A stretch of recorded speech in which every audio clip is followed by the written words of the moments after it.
त्याचे 10-5 मोठे करायचे, ओबीसी 10-5 मोठे करायचे आणि जातीला काही द्यायचं नाही. मीच असा खानदानी आहे, मी क्षत्रिय मराठा आहे, जातवानी. त्यामुळे मी ठरवलं द्यायचं आरक्षण मराठ्याला, पद नाही घ्यायचं आणि पैशाला हात नाही लावायचं. वेळेप्रसंगी जीव गेला तर हरकत नाही, पण मराठ्याचे करोडो लेकरच मोठे करायचे. होऊन जाऊ दे.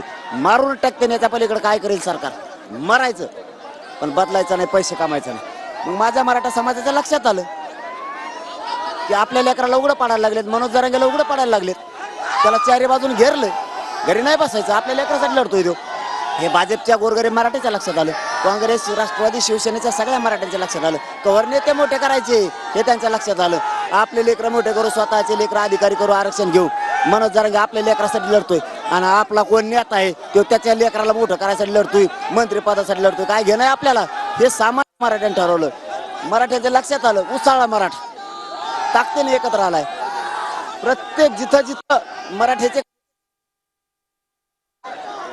सामान, आमचे मराठी शहरातले मराठी नोकरीला जात नाहीत, शिक्षक जात नाही, वकील जात नाही, डॉक्टर जात नाही, व्यवसाय बंद ठेवतात. शहरातले मराठी घराला कुलप लावतात आणि आंदोलनात या रॅलीत सहभागी व्हायला लागलेत. तरी 50% माझा समाज विठुरायाच्या पंढरीच्या दर्शनाला गेलेला आहे. तरी एवढा आहे म्हणजे ही सरकार विरोधातला रोष आहे की न्याय देत नाही म्हणून, आणि सगळ्या जाती धर्मात पसरलाय.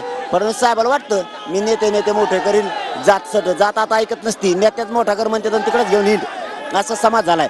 आमचे मराठ्याचे लोक म्हणतात आता मराठ्याचे ते नेते मोठे करतात ना तुम्ही, त्यांना घेऊन हिंडा. आता सामान्य मराठे मानू लागलेत, कारण मला काही पाहिजेच नाही, मला पद नाही पाहिजे, पैसे नाही पाहिजे, मला माझ्या जातीला आरक्षण पाहिजे, म्हणून माझी जात मला उघडं पडून देत नाही.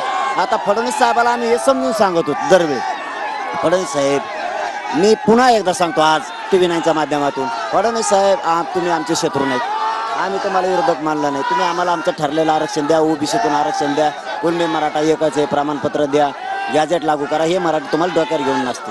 हे प्रत्येक वेळेस सांगतो, आज बी सांगतो.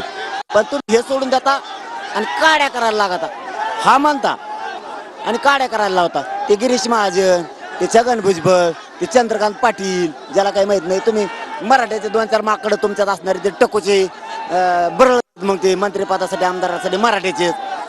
याने काय व्हायला लागलं फडणवीस साहेब, मी तुम्हाला समजून सांगतो, आणि ते मला म्हणतात आमच्या फडणवीस साहेबाला बोलायचं नाही, ते आमचे टकूचे.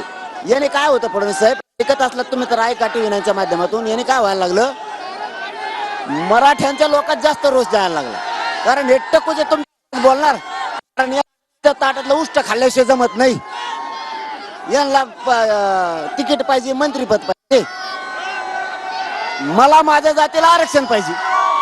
10% मराठी सुधारतील ते राजकारणात, 90% मराठ्याचं काय, ओबीसीचे 10% सुधारतील, करोडो गोरगरीब ओबीसीचं काय. मी 90% ते गोरगरीब मराठी सुधारायला बाहेर पडलो, म्हणून समाज एकजुटी नाही. आणि तुम्ही काय केलं फडणवीस साहेब, ते टकूचे आमचे 2-4 आहेत तुमच्याकडे, आमच्या विरोधात भोकायला लावतात, त्यांना ते भोकत येत. त्याच्यामुळं काय होतं फडणवीस साहेब, ते बोलले तुम्हाला आमचे टकूचे बोलल्यामुळे, पण त्याचा परिणाम व्हायला लागला, त्याचा परिणाम असा व्हायला लागला की मराठा समाजाची नाराजी आणि रोष तुमच्या विरोधात फडणवीस साहेब व्हायला लागला. तुम्ही हे बंद करा आणि गोडीनं मराठ्याचं आरक्षण मार्गी काढा. हे मराठी तुम्हाला डोक्यावर घेते, मी तुम्हाला बार सांगितलं. आणि त्या छगन भुजबळचं ऐकून तुम्ही आमच्या विरोधात रान पेटू नका, नसता अशी वेळ येईल फडणवीस साहेब तुमच्यावर, तुम्हाला त्यालाच एकट्याला कड्याला घेऊन हिंडा लागेल छगन भुजबळात. ओबीसीच्या मतदानाच्या नादात ओबीसी मतदार खुश हुशार झालाय आता, हो लय हुशार झालाय आता. ओबीसी मतदार हुशार झाला, त्याला कळतंय हे फक्त नेते मोठे करतात, गोरगरीब ओबीसीला मोठं नाही करत. माहीत झालं त्याला, धनगर बांधवाला तेच माहीत झालं आता की गोरगरीब धनगराला कोणी मोठं करत नाही, हे नेते 10-5 मोठे करते. आणि मराठ्याला माहीत झालंय की मराठीच 10-5 मोठे करते आणि गोरगरीबाला मोठं करणार नाही. त्यामुळे तुम्हाला ते छगन भुजबळचं ऐकायचं असलं तुम्ही ऐका, त्यालाच एकट्याला कड्याला घेऊन हिंडा. तुम्ही दोघंच राहता, सगळं भाजपचं वाटलं फडणवीस साहेब तुम्ही करता, छगन भुजबळचं ऐकून महाराष्ट्रातल्या भाजपचं वाटलं करून टाकता.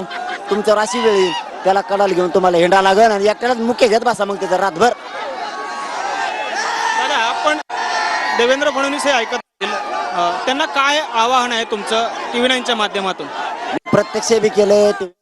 नंतर आता विरोधकांनी सत्ताधाऱ्यांवर आरोप केलेले आहेत, नाले सफाईवरून हे आरोप होतात. आपल्यासोबत प्रवीण दरेकर, आपण त्यांच्याशी बोलणार आहोत. विरोधक आक्रमक होत आहेत, नाले सफाईचा पैसा नेमका गेला कुठे असा प्रश्न सुद्धा उपस्थित करतात, भ्रष्टाचार होतोय आरोप करतायत, कसं उत्तर द्या? मला वाटलं विरोधी पक्ष पूर्णतः वैफल्यग्रस्त झालाय. आ, ताकद दिली, त्याला मंत्रिपद दिलं, तुम्ही ओबीसीचे नेते त्याला गोळा करायला लावले, त्यातल्या काही आमदार केलं. याच्यामुळं तुम्ही आमच्या विरोधात काम करायला लागले उलट सुलट. तुम्ही गॅजेट नाही दिलं, मराठा आणि कुणबी एक येत नाही दिलं, ते नाही दिलं. तुम्ही सगळ्या स्वारीची अंमलबजावणी आमच्या व्याख्याप्रमाणे नाही केली. तुम्ही डावं टाकता, थोडे दिवस टाकताल. तुम्हाला गैरसमज आहे, माझ्या विरोधात यासाठी नेमले मला जेलला टाकायला. म्हणून मराठ्याच्या लक्षात आलं की हे गोरगरीब लेकरावर अन्याय करतात ना. आता ताकदीनं मराठ्यांनी ठरवलं की आपल्या लेकराच्या मनोज जरांगेच्या पाठीशी उभं राहायचं. ते आपला जरांगे